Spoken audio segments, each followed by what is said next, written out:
Welcome to foodies favourite. இன்றைக்கி நம்ம பார்க்க போகிறது கேரளா ஸ்பெஷல் இலை அடை. என்னென்ன இன்க்ரீடியன்ட்ஸ் எப்படி ஈஸியாக செய்யலான்றது பார்க்கலாம் வாங்க. இதுக்கு நம்ம ஃபஸ்ட்டு அரிசி ஊற போட்டுடணும்.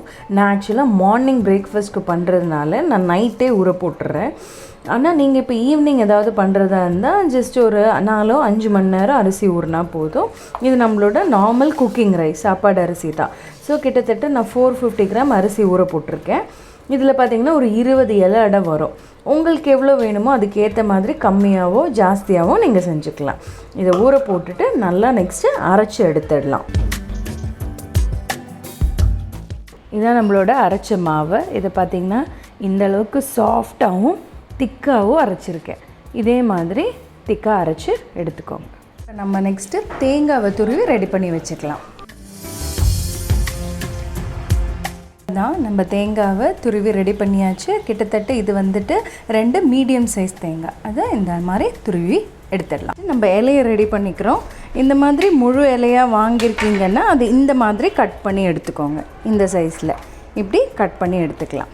எடுத்துட்டு இந்த இலையோட இந்த இது இருக்கு இல்லையா, இதையும் நம்ம தூக்கி போட்டுற வேண்டாம், எடுத்து வச்சுக்கோங்க. ஏன்னா வேக வைக்கும்போது இது மேலே ஒன்று வச்சு வேக வச்சா ஈஸியாக வெந்துடும். இல்லை உங்களுக்கு இந்த மாதிரி கட் பண்ண கஷ்டமாக இருந்ததுன்னா நீங்கள் கடையில் வாங்கும்போதே சின்ன சின்ன பீஸாக கட் பண்ணி கண்டிப்பாக தருவாங்க, அப்படி வாங்கிக்கோங்க. அரைச்ச மாவில் கொஞ்சம் உப்பு, ரொம்ப உப்பு வேண்டாம், ஏன்னா இது ஸ்வீட்டாக இருக்கிறதுனால கொஞ்சம் ஒரு ஸ்பூன் உப்பு போட்டு ஒரு 2 டேபிள் ஸ்பூன் தேங்காய் எண்ணெய் அதையும் ஊற்றி இந்த மாவை நல்லா மிக்ஸ் பண்ணி வச்சுக்கலாம்.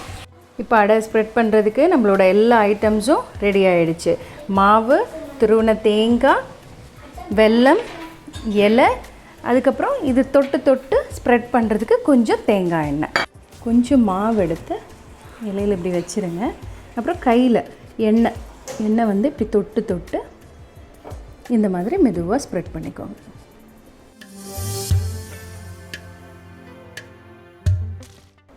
ஈஸியாக ஸ்ப்ரெட் ஆகிடும், உங்களுக்கு எந்த கஷ்டமும் இருக்காது.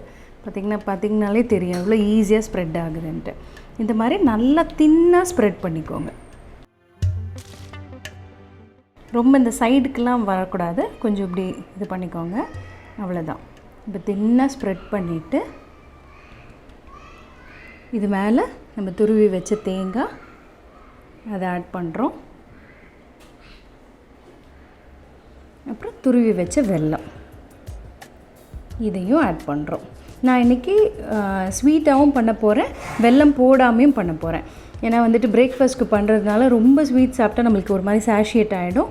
அதனால் 2மே பண்ண போகிறேன். அந்த மாதிரி பண்ணும்போது ஜஸ்ட்டு மாவு, தேங்காய் மட்டும் ஆட் பண்ணுங்கள், வெல்லம் ஆட் பண்ண வேண்டாம், அவ்வளோதான். இது இப்படி ஆட் பண்ணிவிட்டு இதை க்ளோஸ் பண்ணி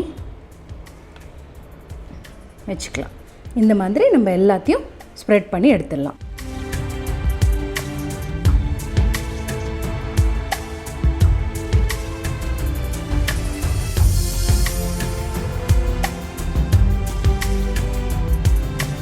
நம்ம இலை அடைய வேக வச்சு எடுத்துடலாம். அதுக்கு இட்லி பாத்திரத்தில் கொஞ்சம் தண்ணி ஊற்றி இட்லி தட்டு வச்சுட்டு நம்ம ஃபஸ்ட்டு ஸ்வீட்டு வெல்லம் போட்டது எல்லாத்தையும் இந்த மாதிரி வச்சுட்டு, நான் சொன்னேன் இல்லையா அந்த கொம்பு, அதை வந்து இப்படி வச்சுட்டு இன்னொரு அடைய வைங்க. ஏன்னா அப்போ தான் வந்து ஒன்றுக்கு ஒன்று ஒட்டாமல் ஈஸியாக வேகும். அதுக்காக இப்போ எல்லாத்தையும் வச்சிடலாம்.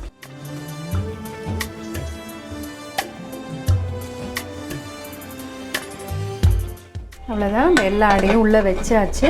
இது எப்படி பார்த்தாலும் ஒரு 15 to 20 நிமிஷம் ஆகும் வேகிறதுக்கு. சிம்லேயே வச்சுக்கோங்க. சிம்மில் 15 to 20 minutes வேக வச்சு எடுத்துட்டா நம்மளுடைய சூப்பர் கேரளா இலை அடை ரெடி. பாருங்க எவ்வளோ சூப்பராக நம்மளோட கேரளா மலபார் இலை அடை ரெடி ஆகிடுச்சு. செம்மையாக இருக்குங்க. கண்டிப்பாக உங்களுக்கு இந்த ரெசிபி பிடிச்சிருக்கும்னு நினைக்கிறேன். பிடிச்சிருந்தா சப்ஸ்கிரைப் பண்ணுங்கள், லைக் பண்ணுங்கள், ஷேர் பண்ணுங்கள். தேங்க்ஸ் ஃபார் வாட்சிங்.